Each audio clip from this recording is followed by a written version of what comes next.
Bonjour bien-aimés dans le Seigneur, l'exhortation de ce jour est tirée de Acte 11. La Bible déclare, pendant que Pierre était en train de parler, lorsqu'il était en visite chez Corneille, le Saint-Esprit est descendu dans la maison de Corneille. J'aimerais t'annoncer cette bonne nouvelle en ce jour. La parole qui sort dans la bouche de Dieu ne revient point à lui sans avoir accompli ce dont pour lesquels elle est sortie.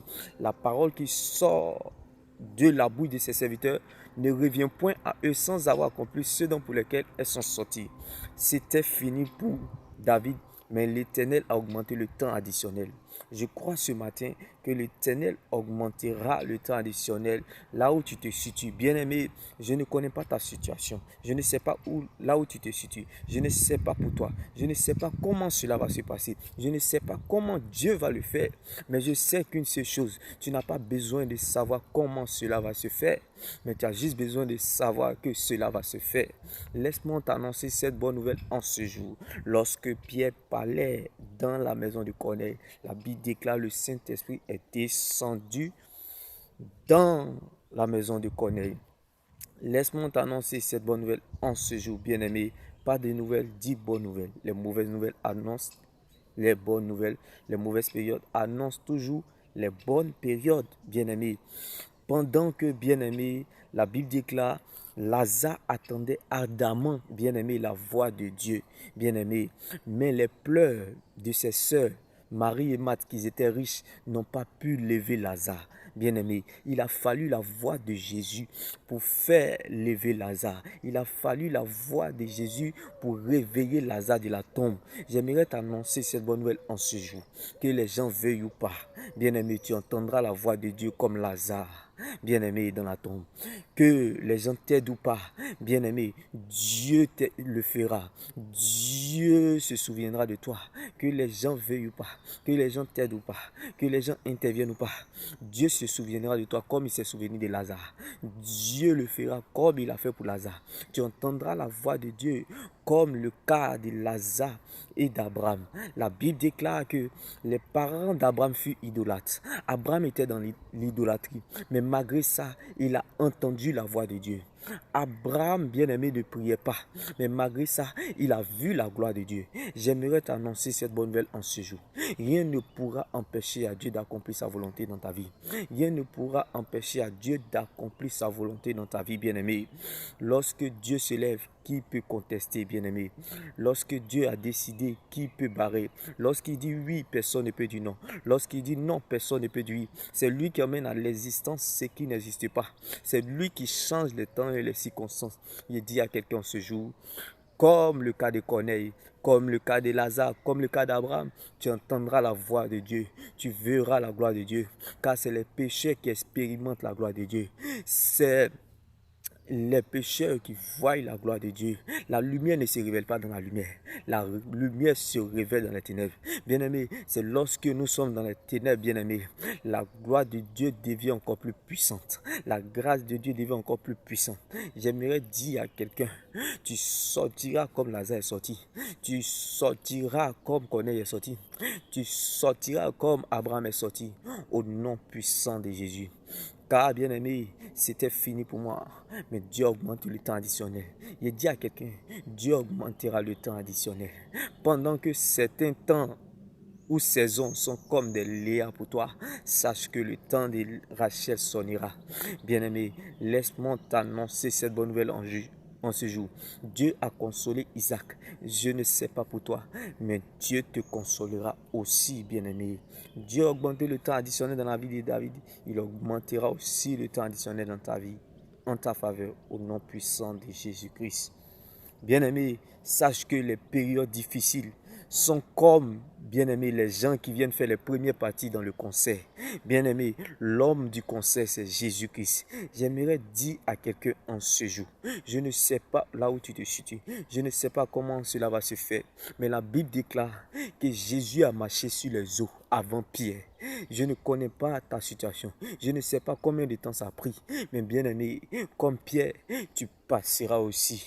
Bien-aimé, tu ne me parleras plus de tes problèmes, mais tu parleras à la tempête. Comme Pierre a marché sur les eaux après Jésus. Je dis à quelqu'un, tes périodes difficiles sont considérées comme les gens qui viennent faire les premiers concerts les premières parties dans un concert. Tes périodes difficiles sont considérées comme un match rediffusé. Tes périodes difficiles sont considérées comme une femme enceinte. Tes périodes difficiles sont considérées comme Lazare dans la tombe. J'ai dit à quelqu'un, tes périodes difficiles sont considérées comme des gens qui viennent faire les premières parties d'un concert. Bien-aimé, l'homme du concert, c'est Jésus. La Bible déclare que Jésus a marché sur les eaux avant Pierre. J'ai dit à quelqu'un, tu marcheras aussi sur ces épreuves difficiles au nom puissant de Jésus. Bien-aimé, laisse-moi te choquer en ce jour, bien-aimé. Tu ne me parleras plus de la tempête, mais tu parleras à la tempête, car tu as reçu la chose de Dieu dans ces épreuves difficiles. T'es béni. Shalom. En ce jour, un Jacob devenu Israël. Je vois en ce jour un Simon devenu Pierre. Je vois aujourd'hui un Saul de Tarse devenu Paul. Je vois aujourd'hui un Abraham, A-B-R-A-M, devenu Abraham, A-H-H-A-A-B-R-A-M. T'es béni. Shalom. Mais dans le Seigneur, la Bible déclare on vit le plus longtemps sous la terre que sur la terre. Alors, sache qu'on vit le plus longtemps sous la terre que sur la terre. Remarque ceux qui sont morts en 1900 et quelques, ils sont encore sous la terre. Toi, tu es encore en vie. Donc, sache que nous vivons le plus longtemps sous la terre que sur la terre. Donc, ça veut dire que notre temps sur la terre est limité. Bien-aimé, j'aimerais t'annoncer cette bonne nouvelle en ce jour. Nous ne sommes pas résidents sur la terre. Nous sommes des voyageurs. Alors ne laisse personne te priver de ton éternité, qui est l'enjeu majeur de ton existence. Mais reste focalisé sur le Seigneur Jésus-Christ seul, car la valeur, la raison et la preuve de ton existence, c'est ton salut en Jésus-Christ. Bien-aimé, si tu cherches yeux de foule, bien-aimé, tu ne vivras pas longtemps. Car pour Dieu, ce n'est pas ton rang social qui compte, mais c'est ton rang dans le royaume des cieux qui compte pour lui. Ce n'est pas ta présence à l'église qui compte, mais c'est la présence de Dieu dans ta vie qui compte, bien-aimé. Laisse-moi te choquer en ce jour, bien-aimé. Ce n'est pas la quantité d'années à vivre, bien-aimé, qui compte pour Dieu, mais c'est la qualité de la vie que tu mènes dans ces années qui compte pour Dieu. Laisse-moi encore te choquer en ce jour, bien-aimé. Être heureux et vivre dans le bonheur n'est pas de vivre longtemps, mais plutôt d'accomplir sa mission sur la terre.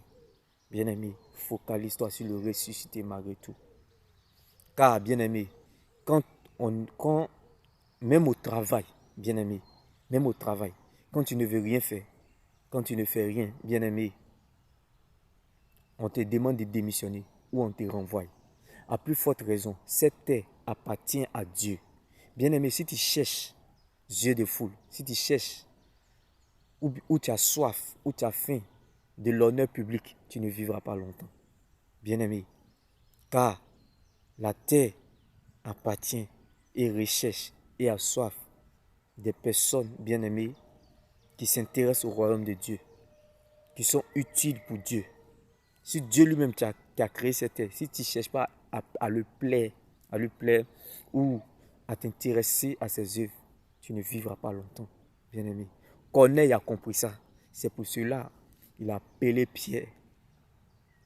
Bien-aimé, ma prière en ce jour pour toi, que tu te diriges de cette même manière. Corneille s'est dirigé vers Pierre, que tu te diriges vers une église, que tu te diriges vers la parole de Dieu, que tu te diriges dans l'adoration, que tu te diriges dans l'intercession, que tu te diriges dans la communion fraternelle, que tu te diriges, bien-aimé, dans les intérêts du Seigneur Jésus, afin de faire la différence dans ta vie, dans ta destinée. Car la Bible déclare, ceux qui seront passionnés pour le Seigneur, bien-aimé, ils vivront, bien-aimé, une destinée exceptionnelle.